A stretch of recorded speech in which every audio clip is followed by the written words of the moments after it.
some recording. Okay, I've actually got some recording going. So, well, hi, Village 7. I have with me today Kurt and Marlene Schimke from Uganda, speaking with us today to give us an update on how things are in Uganda and how they are. So, first of all, Kurt and Marlene, how are you guys doing personally, and how is your family right now? I'd like to say that we're doing fine in many respects. We have the privilege of living on a 30-acre campus, and we can actually get outdoors and walk a bit, so we're not totally cooped up in cabin fever. We've been healthy. When the shutdown in Uganda first started a little over a month ago, we did have some sickness in the house, and of course your first thought is, oh great, if we got flu running around and COVID hits us, we're not well prepared for it. But it all, we're fine. As of today, there's only 61 confirmed cases in the country. So we're not feeling terribly threatened by it personally. And it seems to be contained to a certain extent. But then again, the level of information is small. But we ourselves, we feel fine. We don't feel terribly threatened. And our kids are healthy. We're doing fine. We're spoiled. There's a grocery store across the street. So if we need food, we can still get it, and the motorcycle taxis can still operate. And if you know where to go get, you call your motorcycle guy, call him, okay, here's the money. Now go get what I need and you can bring it back. So it's the essentials we can have. We don't really go out too much. We can't drive. Nobody can drive. So we if you want to go somewhere, got to walk or have a motorcycle or a bicycle. So, we're kind of stuck that way. But I'd say we're pretty healthy. I think we're doing okay. The kids are doing their homeschool. So for them, they haven't missed a beat. MKs deal with quarantine all the time. What are you talking about? This is nothing. So anyway, anything else? We usually have house help, and the house help had to go home. And stay home to be safe as well. So there's been a lot more chores and a lot more work at home. So on top of homeschooling, my load increased probably triple-fold immediately. So that's been hard because I have a lot of things I want to be doing, but I can't, or I can barely be doing right now. But that's just a minor frustration in light of everything. We feel a little bit like we're homesteading because everything's from scratch, and laundry is not an easy task and all of those things, but it's doable and it's okay. We'll make it through. Well, that's good to hear. I know people will be encouraged to hear that you guys are doing well. Can you tell us a little bit about how is Uganda, and you chatted about this a little bit, how is Uganda in general dealing with the pandemic? Well, Uganda has essentially been under a benevolent dictatorship for over 35 years. And recently, the benevolent aspect has been removed out of the dictatorship. But we're just now for a dictatorship. Straightforward. Let's keep it simple, right? So, but that's been beneficial because when the president said the borders are closed, and when the president says everybody stays inside, and when the president says, don't do this, people know that you better do it because the military and the police will, enforce it. And when those people do try to press a little bit against the rules, then their car gets taken away and their motorcycle gets taken away and they might be arrested. There was a journalist the other day who yapped about something he shouldn't have, and sure enough, as soon as he got out of the television station, the police took him to the local police station to have a friendly little chat with him, and then he got let go the next morning. So everybody knows that they need to be in their place. And so most of the focus has been on controlling transportation and travel because in their perception, that's how it gets here. They've been contact tracing 18,000 people who had traveled in the first few weeks of March into this country, especially from the Middle East, where a significant number of people were coming with COVID, and they managed to say, okay, well, if that's the source of the COVID that's entering into the country, let's just shut down the airports. And thankfully, some of our staff here who needed to get home quickly got on board some airliners and managed to make it home. And so that's been good. And now it's hither and thither. There's a few truck drivers who we're bringing into the country, but they're doing extensive testing, and that's it. But the testing regimen in this country is kind of weak. There's 100 collection centers all around the country. of the testing that's going on, but it's all transported. The samples are all transported around the country to one testing center in the entire country, in Entebbe. And so it's a bit rough. It's a bit rough in that respect. So how extensive it is, it depends on who you talk to. We've talked to doctor friends who said, oh yeah, there's definitely been some COVID deaths. But do you have absolute proof for that? No, you have no idea, because the testing regimen is so simple. And our neighboring country, Kenya, is beginning to develop and manufacture their own antibody testing kits. But it'll be a long time before we see that in this country.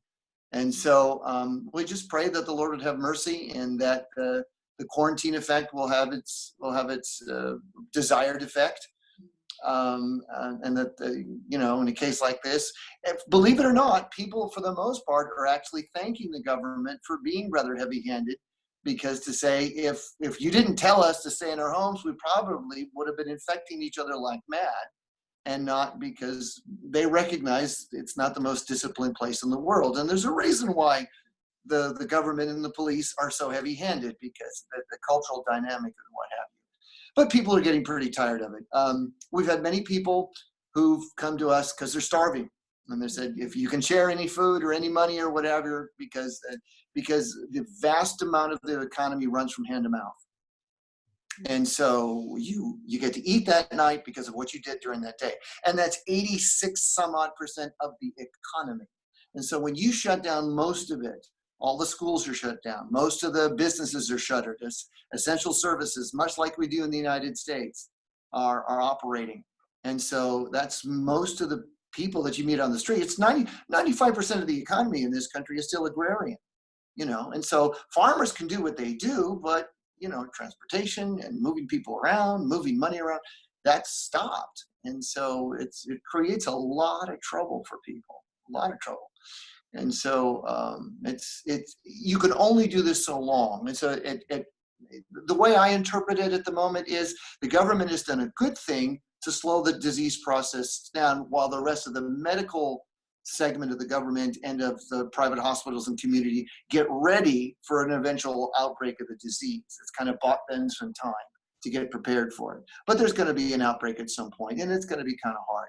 But at the same time, we have no idea how many people are dying who would love to get to the hospital or can't get to a particular service, or are literally starving to death. We don't know, because of the typical things that are happening out there. And so it's very difficult, very, very difficult.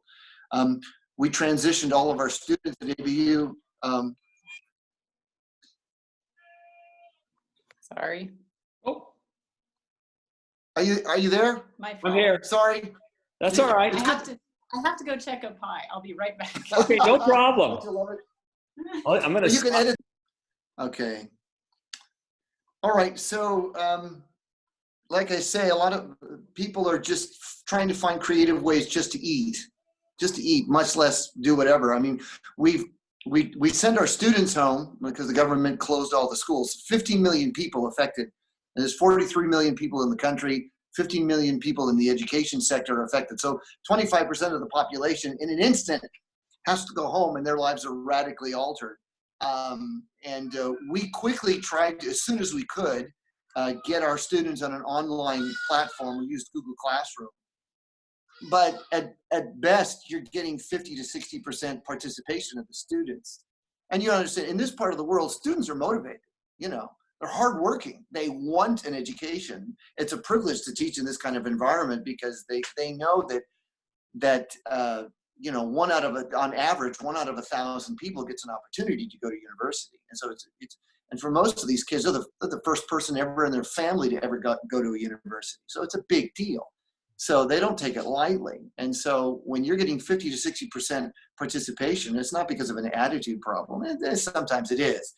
But for the most part, it's because that, the money that they've got is going to go to food or the rest of the family's needs and in medical emergencies and what have you.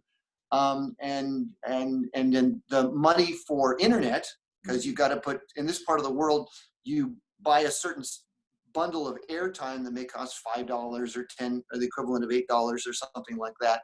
and load it on your phone, and you got to divide it up of how much airtime do I want to be able to communicate with people via that way, and then I got to take some of that and convert it into data, megabytes of data that I can use to do whatever. Like today, I had several students who couldn't do Google Classroom, but they could send me assignments on WhatsApp. That's what they could do. So that's, and I was happy to get it, because half of the other students aren't doing it. So it's a tremendous challenge. And so as this thing extends more and more and more and more, I'm going to see more and more students drop off and not be able to do it, because the money they would normally spend for accessing the internet data is got to be converted into food. I had a boat ministry guy today. His wife contacted my leadership in the motorcycle taxi ministry. The wife had sold her phone. The husband had sold his telephone, because the husband got sick in the family, and they came to me for an appeal for finances to say, sorry, it's not that we're not eating, but we got a serious medical emergency, and we've got no way to pay. And in this part of the world, if you don't got money, no doctor's going to see you. So you better have the money when you go into the clinic. Yeah. So we got to have the money in hand before we go to the clinic. And it was a life or death decision. I got to treat, malaria, when you kind of got it from experience, you got to treat it. And if you don't treat it, you're dead.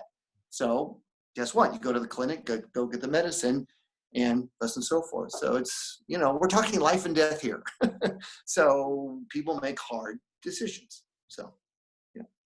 Well, and one of the things I was going to say about how this has all happened in Uganda, which is somewhat different than parts of the world, is we've been given very little notice on the next restriction that's put in place. So one day we were told schools are closing in 2 days. Send everybody home by Friday. And we were told that Wednesday night. And that was from the president himself. And then the next thing was that the airports were closing in 2 days. So you either quickly get a flight out of the country if you need to go back to a quote unquote home country, or you're stuck here because the border's closed. And so the restrictions just kept coming one after another, and they would come about every 2 days for a while. It's like, this is the restriction. Now we're adding this. Now we're adding this. Now we're adding this. And pretty soon we're like, we can't even drive off campus. It's like, really? But it happened really fast, and like Kurt has already said, military enforcement. So you don't really want to go against the rules, and so you do the best you can, but we're stuck at home. So as my German mother used to say, "Es ist verboten." You will follow the rules, whether you want to or not. Wow, so, that's a really challenging environment, and that's obviously much more restrictive than what we have in this country. But this is what's really good to share with people. This is really good. Sure. Yeah. Oh yeah. Well, how have you had to adjust your ministry as a result of all of these restrictions? And you've mentioned that already, but.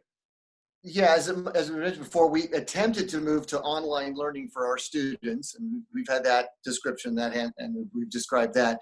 With the church plan that we started a year and a half ago, where we've got a schedule between myself, the senior pastor, and the elders. We've got a schedule. Someone gets up early every morning, posts a prayer on our WhatsApp forum group. Then we'll do devotionals later on in the day, a little bit from the church several times every day. And then we've been recording, just recently, we started recording sermons and then posting them on Facebook and WhatsApp. Mostly Facebook, the sermons go because of the compression, and it's efficient with the data usage and what have you.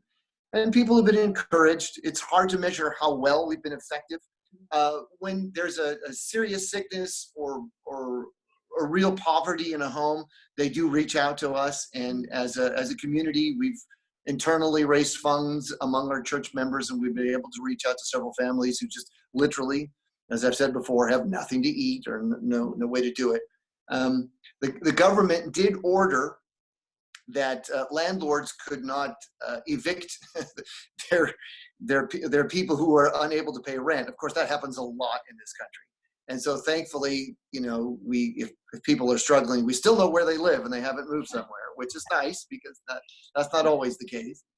And so to a certain extent, of course, just like we've done at Village 7, most ministry has been moved online.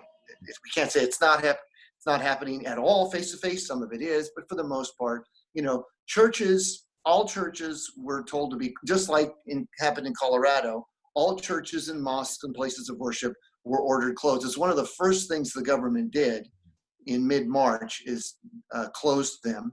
And even to us, it's harsh, but it did seem like a good decision to be made. And it's universal across the board, no types of worship whatsoever. And there were a couple of incidents when people said, oh, they're not serious about it. And sure enough, when the police show up and chase you out of church or what have you, or arrest you, people got the message. Oh, okay, they are serious about this, by the way. And word like that spreads really fast on forums and what have you. I'm sure it's happening in the United States as well. I mean, something happens on the other side of the country and everybody knows about it within minutes. Yeah. Don't do this or you're going to get arrested. And of course, everybody wants to know that kind of information. And you get a lot of those types of messages and what have you. But at least to the extent that we can, we could be able to do so. I've been really encouraged in that there's a lawyer that ABU as a university has been using for a couple of years now in its process and its relationship with the government. And he's a Harvard-trained lawyer. He's a Ugandan, but with a Harvard degree, and has been very effective. But when he first started this process, he was not a believer. And I shared the gospel with him last year. And because of the whole COVID thing and how his life has been turned upside down and his own marriage is not doing well at all, and he's going through a separation and what have you, I think he's come to faith in Christ. So I've had the great privilege of leading him to the Lord and doing discipleship all on WhatsApp and over the phone and all this kind of thing. And it's been really cool. And a couple times he's made the effort to come to my office. There are ways to do it. And he's come to my office and what have you. And we do have a fair amount of students on campus because the borders, as Marlene has said, the borders got closed so quickly. My students who had purchased bus tickets or were trying to get out of the country couldn't get to the border in time before the borders closed. So 20 to 25% of our student body were trapped here on campus that couldn't leave the country. So I've got a fair amount of student interaction. We're very careful about that so we don't break the rules of doing education on campus, but there's a certain level of encouragement and interaction that we do with the students and what have you. But what do you do when they're stuck here on campus and what have you? But but we're with integrity, we're following the rules and thus and so forth, but doing what we can. So should I talk about the Boda ministry outreach? Oh yeah, she's got a great story about that. We had a really kind of highlight that's happened since this event has taken place and the whole world is shut down too. Someone in the US that we're connected with got their, what do you call that? Their check. Oh yeah, their stimulus check their from the feds. Stimulus check. So someone in the US got their stimulus check and said, I really don't need this. I'm going to send it to you guys. And I know people are starving in Uganda. I want you to make sure it gets to people who really need it. And so they sent that to us. And it was like at the exact same time that the Community at Heart Ministries, which is the Boda group, the motorcycle taxi group that we're with ever since we got here, had a group of their own people who were starving. And they wanted to pass out food to a number of those families. So we took the first portion of that money that was sent, and within 2 days, they bought massive amounts of the staple foods for Ugandans, which was just a couple items, but it's probably enough to feed the families for 2 weeks, maybe slightly more if they're cautious. And we passed it out for 20 different families. So it was just an immediate need, and the money had come in at the same time. So definitely saw that as God's hand. And we have a bit more for a future need as it may come up, but it's neat to be able to reach out and say, yes, we can do something in the immediate, because that speaks volumes to people as well for the gospel's sake. And you've sort of anticipated my next question. What opportunities have you seen both Yes, currently I thought we were already there. and in the future. That's okay. Where do you see this go? Where do you see opportunities for the gospel going forward in the future? Well, I think it's very quickly educating our students. Our students are plugged in. You know, the younger people are plugged in with their phones, and what have you. But it's showing them that it's not just about fun and games and social media. That it opens their eyes that, hey, we need to seriously consider how we're going to do ministry in the future, even with limited resources and what have you. And I think that's really good, because as we've been rewriting our communications degree, for instance, I mean, a lot of that, you know, video editing, video writing, and video journalism and what have you is now incorporated into the degree, and people are beginning to be, I'm going to be trained professionally for this, but it's going to be used for the gospel, which is encouraging. And so it's gotten us as a staff to think, okay, if this is where things are headed, then we really need to equip our students well. And I see that it's gotten us aware of where things are headed, where things are going, and the students are going to be benefiting from this as well. And I think it really encourages a lot of people. I mean, we've said this for years and years, ever since we got to Uganda. We need to teach a generation how to prepare. As a Christian, yes, you're always thinking of ways to do gospel, whatever, but a Christian should be, because of faith and the reality of the world, the physical world that God has placed us in, where we minister to, what needs to be happening is Christians should plan for the future and save, and Christians should be able to be saving wealth and storing up wealth in a position to be able to share with their neighbor. But when you've got an agrarian economy that just lives hand to mouth and is stuck in survival mode, you go through something like this and you realize, oh, this isn't smart. And not only is it not smart, it's not biblical. And it's not mature as a Christian. A mature Christian should be thinking, yes, how could I store up treasure and wealth so that I'm in a position to help my neighbor, to love my neighbor when my neighbor really, really needs it. And that speaks volumes about my honest care and concern for my neighbor. And it opens up wonderful opportunities for the gospel. In the future, when I've got more discipleship and maturity issues to deal with the Boda Boda group, for instance, they'll more than likely listen. You know, we know that the Shimkes love us. They really have. And when we were starving, literally starving, you know, that they shared their wealth, they shared their time and their resources with us when it really mattered. And when you say, hey, can I talk to you about this area of your life that really needs to be brought more into sanctification and consistent biblical living, they're going to listen, you know. And it shows that, the first and second table of the commandments go hand in hand, loving God, loving your neighbor. It really does work. And it's how we live in community together. And I think those things are going to become far more visible. Those things are going to be far more connecting, the fact that what's going on with that. So it's interesting. You're moving thousands of years backwards and then talking about 100 years forward in technology. But it shows that those things that we've learned from the scriptures really do matter, and they have a tremendous impact. And quickly, the Africans, of course, as you know, they've had to make leaps and bounds in technology in a very short amount of time as the rest of the world crawls forward. And it does motivate one also to train a new generation of students, a new generation of people to think, listen, as you go back to your communities, as much as you preach the gospel, also encourage your community leaders to expand infrastructure, please. Because in a time like this, where health has been so difficult to get access to, and moving material and resources around has been so difficult. Develop your communities. Make sure that roads can be in place, that electricity and internet can be in place, because this is where people's lives have been affected. You know, there's been life and death when you can't get people to a clinic on time, when you can't get resources where they need to be on time, where governments feel that there's no hope, they can't do anything fast enough. So the best thing to do is just shut it all down. Well, that's just really sad. That's just really, really, really sad. All of the good things that the Bible has implications for in life learning in very practical ways just really, really come to light in places like this. And anyway, it's a great privilege to be able to learn this and be in a place where it becomes so visible and so plain, so in your face about how all of this works together well.